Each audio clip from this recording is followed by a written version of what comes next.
Hello everyone, and welcome back to another Super Cool Radio interview. I'm your host, Matthew Thomas. Thank you so much for tuning in. I have an incredible guest. I'm super excited to chat with him. He needs no introduction. Please welcome Reverend Horton Heat. Yay! Hey, what's going on? How are you doing? Doing great. It's an honor to have you on the podcast. Thank you so much for chatting with me. Yeah, sure enough. I know we got quite a bit to discuss, obviously, with everything going on with Reverend Horton Heat, but before we jump into that, I'm curious for you. This is a question I like asking my guests. What is like one album that you recommend everyone listen to in their lifetime? Oh, wow.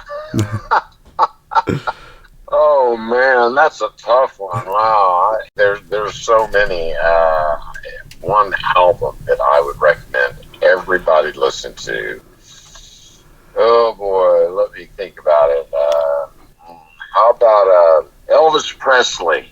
His first album on RCA just says Elvis Presley in pink and green, and it's a picture of the early Elvis on the front. Wow, that is a good pick. The first person to say that about who I've asked, by the way. I'm the first person that said that album? Yep, they're Elvis in general. Oh, Elvis in general. Well, yeah, because, Elvis is one of the biggest rock stars of all time, but a lot of people don't really know about how great he was in his early, he was a great looking guy, tall, great looking kid. He was super talented, and those early recordings he did were just they were just off the hook great. Oh yeah, definitely. For sure. Amazing musician, very, very talented, and such a showman as well. Right. And a lot of the Elvis that people understand and know, how should I say, they don't, even people that know Elvis don't really know that much about his early stuff on Sun and his early stuff at RCA. So, yeah, that's why I said that album. It's great. Definitely.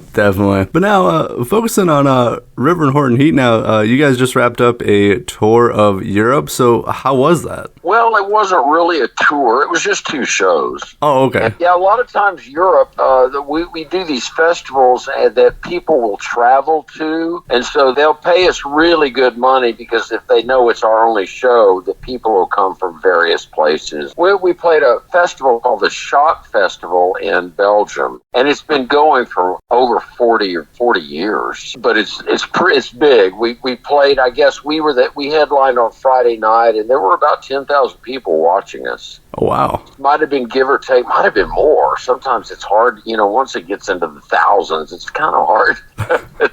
But it was big. And so that was good, super well received. But then we played in Spain, but that was a real specialized festival. It was a psychobilly festival. And so it was one of the biggest psychobilly festivals called the Psychobilly Meeting. And that was not an outdoor thing. That was indoor, but it was still big, and it was really fun. And so we connect with all sorts of different types of crowds. Yeah, it was good. Well, I'm glad. My apology. I thought there was more tour day. Do you guys travel to Europe too much, or you mostly stay like in North America? Well, it's different all the time. Back maybe about 10 years ago, we would go over there at least once a year. And then we kind of backed off a little bit because the economy kind of thing, and, it kind of comes and goes. But, yeah, we play in Europe a lot, Oh, yeah, for sure. Is it like a different experience to, perform in Europe compared to the United States? Well, in some aspects, it's the same. But the one thing is that our shows, and especially in recent years lately, we have a segment of our show where I kind of talk a lot. I might tell a story or something, or maybe when we joke around on stage and stuff. And sometimes in Europe that doesn't really go over as well because they don't speak English as fluently as most of them all speak English, but not as quite as fluent enough to be like, for jokes and stuff. So that's why a lot of comedians can't do Europe, is because it's, different for languages, Yeah, sometimes the humor doesn't translate across cultures and stuff, but yeah, that's a very good point. That as far as the crowds, basically it's us doing the same job we do in every city, every gig is everywhere is pretty much the same. But traveling over there, it's a little different. It's harder. It's all fun, and it's great to get to meet people everywhere. Definitely, for sure. I did have a couple gear and guitar questions. I'm curious for you. Do you have a favorite guitar you used for live performances? Yeah, the one thing about me is that we were always, especially the early years, we had to be lean and mean. We had to go in and play a show and then get in the van and drive to another show. And then get in the van and drive to another show. Then get in the van. Just show after show after show. And for me, it made more sense to just get one really good guitar sound and not have a bunch of guitars on the road, because it was just too much to keep up with in our early years. And so I've carried that over throughout my whole career. I play one guitar during the show. That's it. Now in the studio, I might add an acoustic guitar, or I might switch up and do a different guitar. But my main guitar is in 2004, Gretsch started making a Reverend Horton Heat model Gretsch. And I really liked it. It was straight out of the box. The first ones I got were great guitars. They sounded great. They stayed in tune. Well, they stayed in tune. Good for a guitar with a Bigsby. So, that's it. It's a RHH 6120 Gretsch, and I've been using the same one for years live on stage. I have about 4 or 5 of them. I think I have 5 of those things now. So I'll have a backup with me. I'll have another one, but there was one in particular that I've been basically playing the whole time that I really like, and I use that in the studio too. But sometimes in the studio, I will change it up a little bit, Oh no, right on. But also, what color is? Or do you have different? Or are they all like different colors? My model of Gretsch is your basic orange Gretsch burnt orange finish. When Gretsch started making the reissue Gretches, they made a version of the first Chet Atkins guitars. They made a version of that, but it had different pickups. It had Filtertron pickups instead of the DeArmond pickups that were on the original Chet Atkins. So for some reason, they made a reissue that looked like the Chet Atkins, but it had the Filtertron pickups on the reissue. Well, that's the one that I bought and first started playing starting about 1989. And so that when they made a reissue, they wanted to make it like that, and with a couple of other adjustments that specifications. And so, it looks a lot like a Chet Atkins from the mid-50s, except with different pickups. Nice. I've seen photos of you, and video of you performing live. Your guitars always look amazing, and I always like them. Well, there's another one that I use every now and then. It's a Smith guitar. TK Smith he makes custom guitars, and he's an old friend of mine. I play a Smith special sometimes. It's a very custom guitar out of California. So there's some pictures of me with that you might see. Or other than that, the early years, there's all sorts, the early days, there's pictures of me playing all sorts of different stuff, a Guild, Gibson, Fender. Throughout your lifetime, definitely a lot of different guitars, but definitely, especially like the ones you've been using very recently as well. As we're starting to wrap up this interview again, Rev, I had a great time chatting with you. Thank you so much for hanging out with me. So, what is the rest of 2024 looking like for Reverend Horton Heat? Well, we've got a big show coming up in a couple of weeks. Well, maybe more than that, but a few weeks, opening up for the Misfits and Suicidal Tendencies. Wow. And that's going to be a big show down in Austin. Then we're off except for that show, we're off most of August. And then starting about early September, second week of September, we start another. That'll get us through into October.